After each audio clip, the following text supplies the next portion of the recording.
Бүгінгі сабағымыздың тақырыбы бағдаршам түрлері және оларға қойылатын талаптар.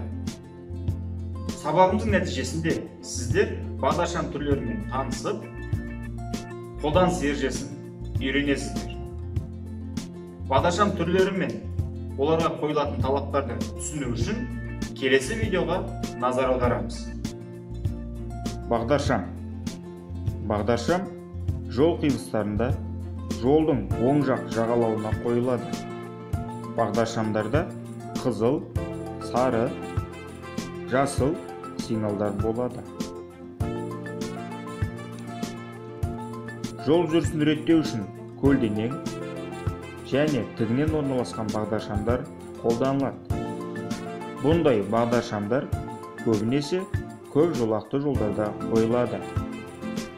Арнайы бағыт көрсетілген бағдаршамдарда да бағдаршамның жасыл сигналын күтіп қозғалысын әрмен қарай жалғастырады. Жасыл жыбылықтаған сигнал жүруге рұқсат етеді және оның қолданылу уақыты өтіп барады және тыйым салатын сигнал іске қосылатындығын хабарлайды. Жүргізушілер мен жаяу жүргіншілерді жасыл сигналдың жануына дейін уақыт туралы секунданттық хабар беретін сандық табло қолданылады.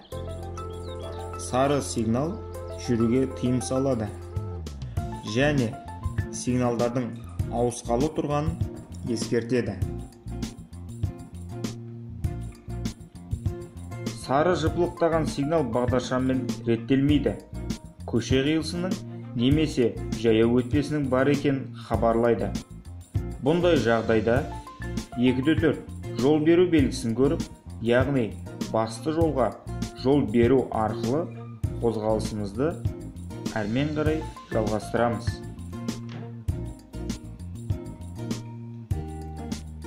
Егер автокөлік бұрылыс кезінде бағдаршамның сары түсі жанса, автокөлік бұрылысын жалғастырып, ал қалған автокөліктер оның қозғалысының аяқталуын күтеді.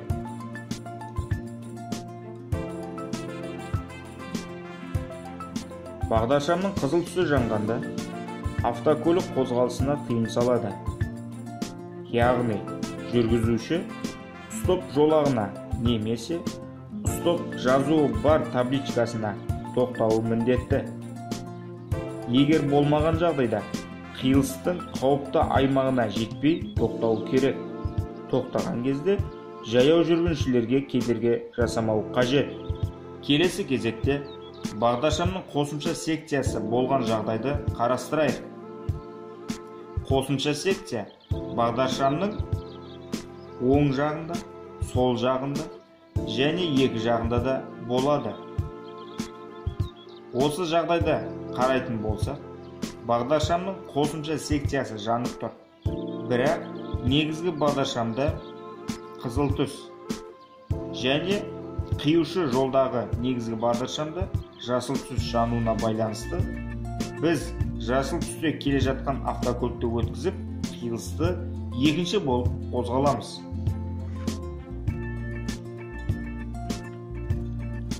Көше қиылыстарында басымдылыққа трамвай ие. Бірақ оны реттелген көше қиылысында негізгі бағдаршамның жану сигналдарына байланысты трамвай жеңіл автокөлікке жол береді.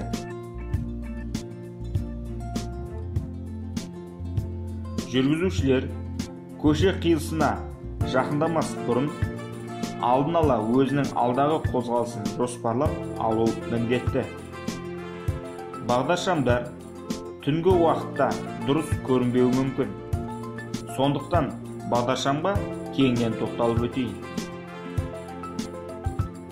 Бағдаршамның қосымша секциялары болмаса, қалаған бағытқа қозғалуға мүмкіндік береді.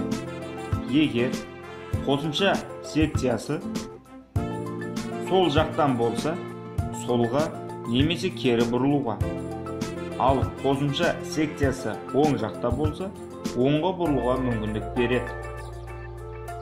Қосымша секциялары екі жақтан болып, бірақ негізгі бағдаршамның жасыл түсі жануына байланысты тек қана алға жүру қажет. Жүргізушілерге көмек ретінде негізгі бағдаршамның контурлы бағыт тіке алға көрсетсе, онда бұл бағдаршамдарда екі қосымша секциясы бар екенін білдіреді.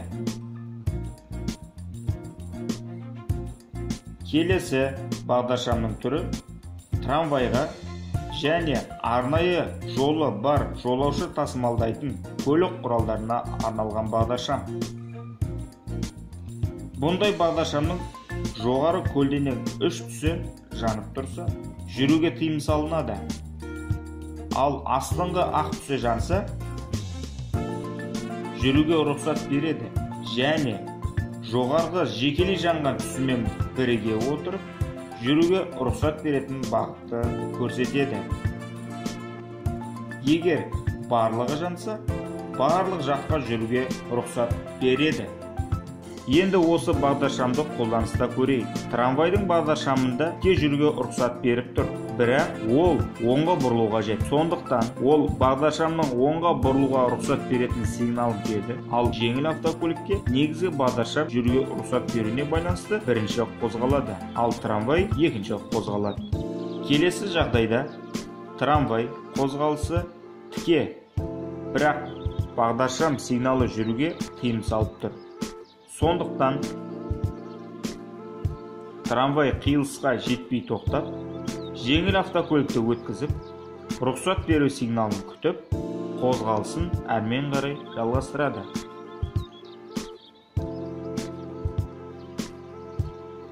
Тағы бағдаршамдардың бір түрі реверсивті бағдаршамдар. Реверсивті бағдаршамдар белгілі бір аймақта жолақтар бойынша қозғалуды реттеп отырады.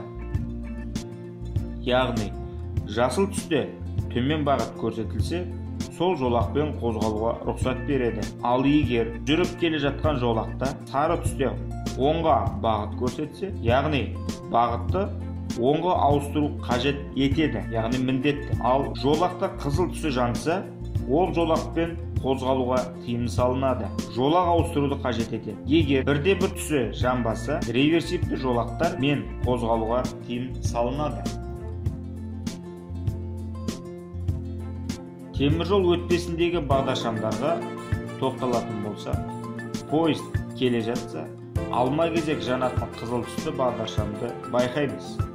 Ондай жағдайда қозғалуға тыйым салынады. Ал жоғарғы бөлігінде жанып өшіп тұратын ақ түсті сигналы жүруге рұқсат береді. Осымен сабағымыз аяқталды. Назарларыңызға рахмет. Сау болыңыздар.